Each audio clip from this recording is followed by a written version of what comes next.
Hello student. आज का topic है Indian society major diversity. Bharatiya Samaj paper के अंतर्गत ये उसका दूसरा टॉपिक है।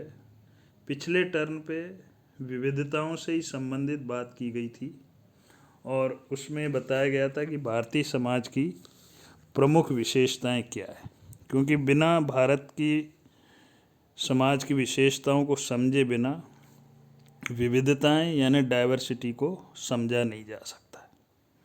भारतीय समाज की प्रमुख विविधताओं के संदर्भ में कई लोगों के यानी विद्वानों के अलग अलग विचार हैं। यानी कि भारत में विविधता के स्रोत क्या है, ये कई बार प्रश्न उठाया गया। इस संबंध में एस.सी. दुबे प्रमुख समाजशास्त्री थे। उन्होंने 3 स्रोत बताए। पहला प्रजातियाँ, दूसरा धर्म और तीसरा भाषा। लेकिन यहाँ पर अपन अध्ययन की सुविधा के लिए विभिन्न समाजशास्त्रियों ने, इतिहासकारों ने और विद्याशास्त्रियों ने भारतीय समाज की निम्न जो हैं विविधता बताई, जैसा कि आप फिगर में या चित्र में देख रहे हैं। पहला है भौगोलिक विविधता। भौगोलिक दृष्टि से भारत, इतिहास में भी पढ़ा होगा 12th में, कि विभिन्नताओं वाला देश है जो दक्षिण से उत्तर तक 3200 किलोमीटर तक फैला हुआ है। भारत की उत्पत्ति के संबंध में ये माना जाता है कि भारत एक पौराणिक कथा के अनुसार राजा दुष्यंत के पुत्र भरत के नाम पर भारत यानी कि इस देश का नाम जो है भारत रखा गया।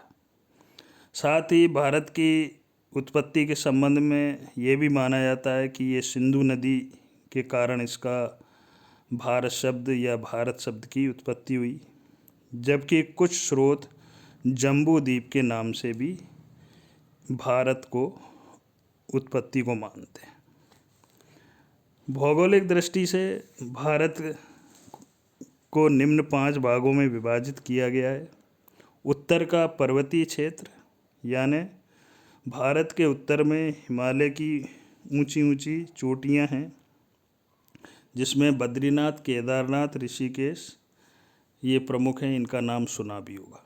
दूसरा है गंगा सिंधु का मैदान।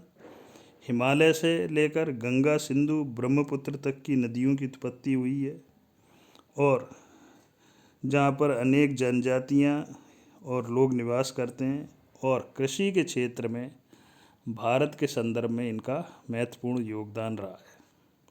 तीसरा है दक्षिण का पठार। भौगोलिक दृष्टि से भारत का दक्षिणी भाग तीनों ओर समुद्र से घिरा हुआ है और ये माना जाता है कि द्रविड़ सभ्यता का विकास भी यहीं से हुआ था। नेक्स्ट है राजस्थान का मरुस्थल। पश्चिम में अरावली पर्वतमाला सबसे अधिक प्राचीन है और उत्तर पश्चिम में थार का रेगिस्तान है।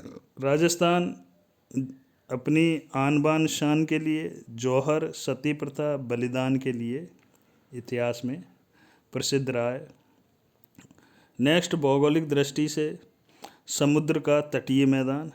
दक्षिणी पठारी प्रदेश के पूर्व पश्चिम में समुद्र का तटीय मैदान है और इस पूर्वी मैदानी भाग को तमिलनाडु, आंध्रा, उड़ीसा का तट भी कहा जाता है।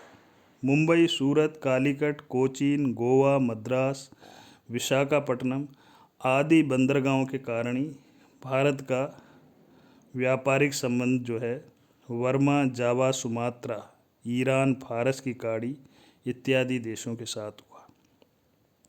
कहने का मतलब है कि भारत की भौगोलिक, ये सारी जो 5 पॉइंट हैं, ये भारत की भौगोलिक विविधता को दर्शाते हैं और इसी कारण से भारत में उष्ण, शीतोष्ण और शीत तीनों प्रकार की जलवायु भी पाई जाती है।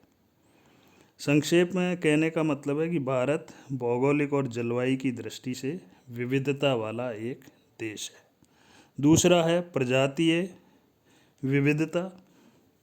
प्रजाति विविधता के संदर्भ में भी अलग अलग विद्वानों का मत है। यहाँ पर B.S. गुहा ने जो प्रजातियों के संबंध में बात कही है उसी का उल्लेख कर रहा हूँ मैं। B.S. गुहा ने भारत की प्रजातियों को 6 भागों में विभाजित किया। पहला उनका कहना था निग्रोटो प्रजाति भारत में हुई, उसके बाद प्रोटो ऑस्ट्रेलाइड, मंगोलाइड, मेडिटरेनियन, ब्राचीसेफाल और नॉर्डिक आर्य। प्रजातियों की विविधता की बारे में पूर्व में भी चर्चा कर दी गई है, इसलिए यहाँ पर केवल इतना ही ध्यान रखना है कि प्रजाति विविधता भारत की एक प्रमुख डाइवर्सिटी रही है। नेक्स्ट है संजातीय अथवा नृजाति की विविधता। संजातीय विविधता का मतलब है वे समाज के समूह जिनकी भाषा, धर्म, संस्कृति और प्रथा इत्यादि किसी दूसरे समूह से अलग हो।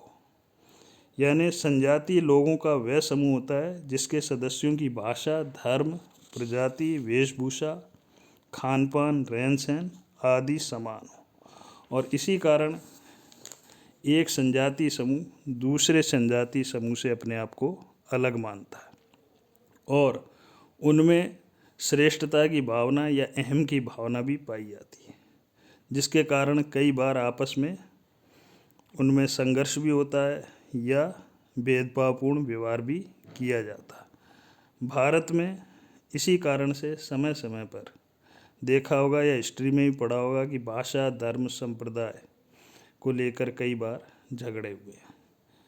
ये संजातीय विविधता के बारे में था। नेक्स्ट विविधता भारत में जो पाई जाती है वो है जनजातीय विविधता। जनजातीय विविधता का मतलब है जनजातीय लोग, और जनजाति भारत में सबसे अधिक मध्य प्रदेश में पाई जाती है, उसके बाद उड़ीसा, बिहार, राजस्थान, गुजरात, महाराष्ट्र, आसाम और आंध्र प्रदेश में भी जनजाति समाज के लोग रहते हैं।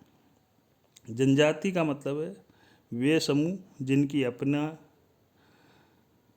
एक भाषा हो, रहन सहन हो और वो दूसरे समूह से अपने आप को अलग समझते हैं।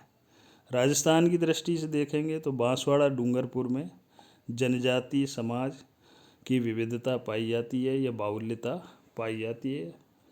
मीणा जनजाति है, सहरिया जनजाति है, आपकी भील जनजाति है। ये जनजातीय के उदाहरण हैं राजस्थान की दृष्टि से। नेक्स्ट है सामाजिक विविधता।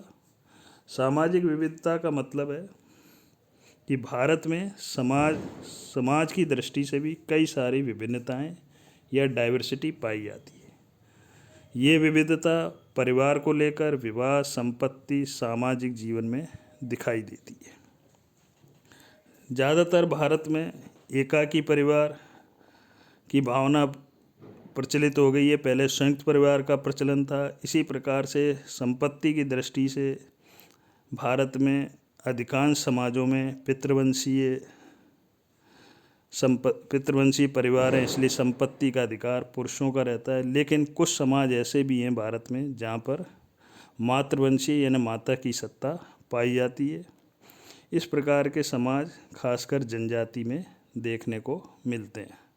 नेक्स्ट है अभिजात और साधारण वर्ग। भारत में मुख्य रूप से 2 वर्ग देखे जा सकते हैं, एक अभिजात और जनसाधारण। जनसाधारण वर्ग का प्रतिशत अभिजात वर्ग की तुलना में काफ़ी अधिक है, क्योंकि अभिजात वर्ग की संख्या काफ़ी कम है।